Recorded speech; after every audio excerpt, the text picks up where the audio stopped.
नमस्कार, आप सभी का बहुत बहुत स्वागत है। मेरा नाम रोबिका लियाकत है और आप 7 बजे का बुलेटिन देख रहे हैं। आज की शुरुआत एक सनसनीखेज खुलासे से करूंगी।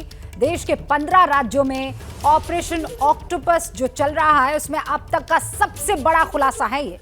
खुलासा यह है कि 12 जुलाई को जब पीएम मोदी पटना दौरे पर थे तब पीएफआई ने पीएम मोदी के कार्यक्रम में गड़बड़ी की साजिश रची थी और साजिश मोदी पर हमले की थी। साजिश देश का माहौल बिगाड़ने की थी। एबीपी न्यूज की सुपर एक्सक्लूसिव रिपोर्ट अब बुलेटिन में आप देखने वाले हैं।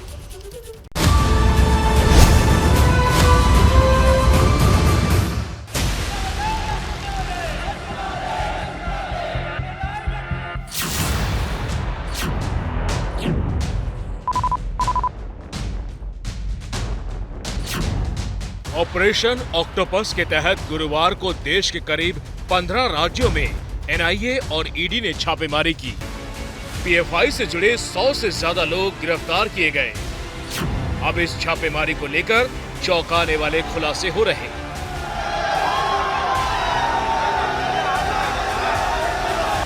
और खुलासा ये कि पीएम मोदी को मारने की साजिश रची गई थी। सवाल ये कि ये साजिश रची किसने?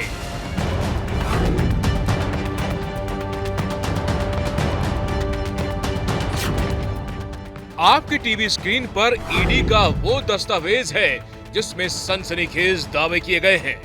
चौथे पॉइंट के सबसे नीचे के पैरा में कहा गया है कि पीएफआई ने जुलाई महीने में पटना में प्रधानमंत्री पर हमले की साजिश रची थी और इसके लिए बाकायदा ट्रेनिंग दी गई थी। पीएम मोदी पर हमले की साजिश का ब्लूप्रिंट जांच एजेंसियों के हाथ लग चुका है और इस साजिश के तार जुड़े हैं 2.5 महीने पहले पटना में हुई गिरफ्तारियों से। हमले की साजिश के तार कहां से कैसे जुड़ रहे हैं, इसे समझने के लिए आपको फ्लैशबैक में ले चलते हैं।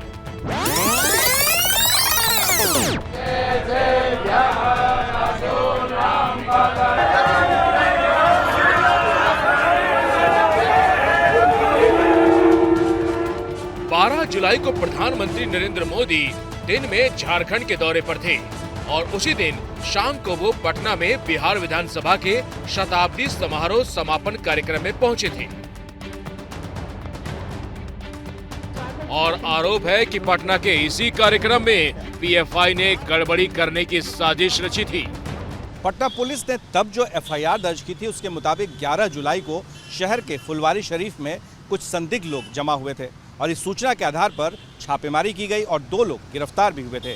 इस छापेमारी और गिरफ्तारी के बाद यह खुलासा हुआ कि कैसे पटना पुलिस ने जो एफआईआर दर्ज की थी उसके मुताबिक जिस जगह से, जिस बिल्डिंग से 2 लोग गिरफ्तार किए गए थे उस बिल्डिंग में 6 और 7 जुलाई को ट्रेनिंग दी गई थी और ये ट्रेनिंग मार्शल आर्ट और शारीरिक शिक्षा के नाम पर दी गई थी। यहाँ तक कि ये कहा जाता है कि युवाओं को गुमराह करने के लिए हथियार की भी ट्रेनिंग दी गई थी और यहाँ केरल से लोग आते थे।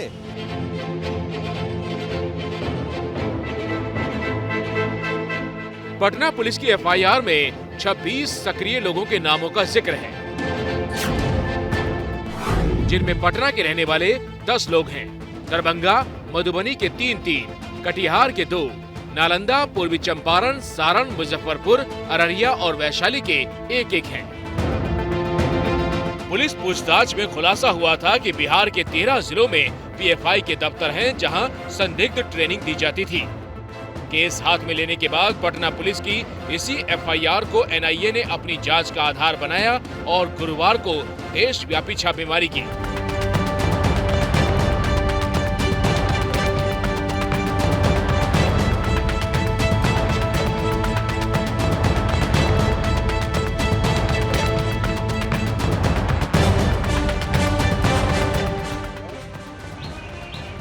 गुरुवार को एनआईए की टीम पूर्णिया में जिस पीएफआई के दफ्तर के अंदर छापेमारी के लिए गई थी, छापेमारी के बाद वहां एबीपी न्यूज की टीम पहुंची।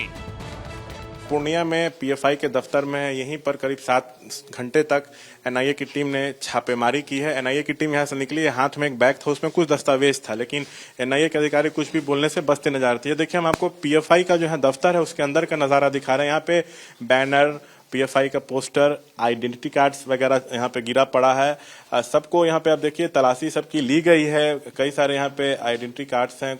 अभी हाल में कार्यक्रम हुआ था, उसमें जो डेलीगेट्स लोग आए थे इस तरह का पहने भी थे आइडेंटिटी कार्ड, और यहाँ के लोगों का ही ये है। तो यही सब खंगाला गया, यहाँ पे कुछ दस्तावेज भी खंगाले गए हैं। एनआईए के अधिकारी अपने साथ बैग में कुछ दस्तावेज जरूर ले गए हैं, लेकिन उन्होंने कुछ भी बताने से इनकार कर दिया कि आखिर क्या उनको मिला है। आप देखिए ये पीएफआई के जो दफ्तर है उसके अंदर का ये विजुअल हम आपको जो है एबीपी न्यूज पर एक्सक्लूसिव दिखा रहे हैं।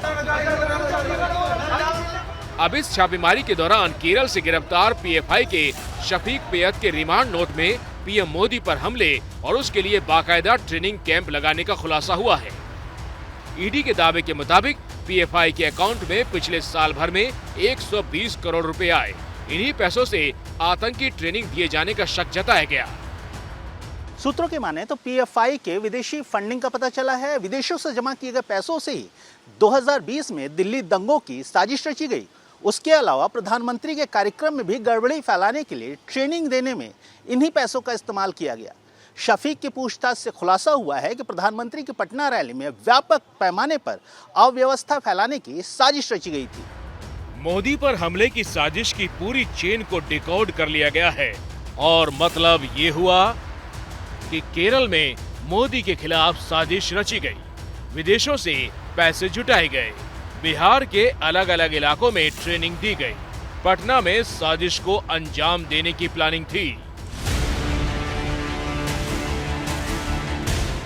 ये पीएफआई यानी पॉपुलर फ्रंट ऑफ इंडिया की ट्रेनिंग सेंटर का वीडियो है। हाथों में पीएफआई का झंडा और बड़े से मैदान में दी जा रही है ट्रेनिंग।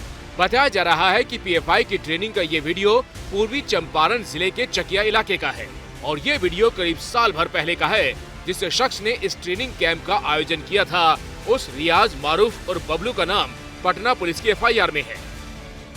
पटना पुलिस ने जिस अतहर परवेज और अरमान मलिक को गिरफ्तार किया था उसके मुताबिक बिहार में 12,000 मुस्लिम युवकों को बाकायदा हथियार की ट्रेनिंग दी गई थी। इतना ही नहीं, 13 जिलों में कैंप ऑफिस भी खोले जा चुके थे और बेरोजगार युवक या अनपढ़ जितने भी लोग थे यहाँ पर उन्हें उनका ब्रेन वॉश कर हथियार की ट्रेनिंग दी जाती थी।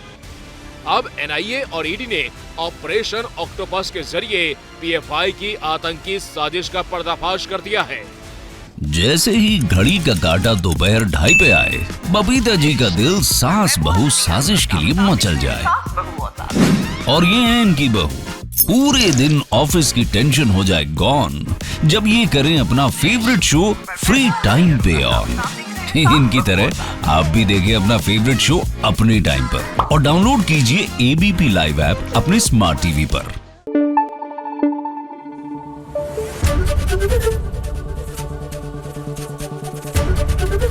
एबीपी न्यूज आपको रखे आगे।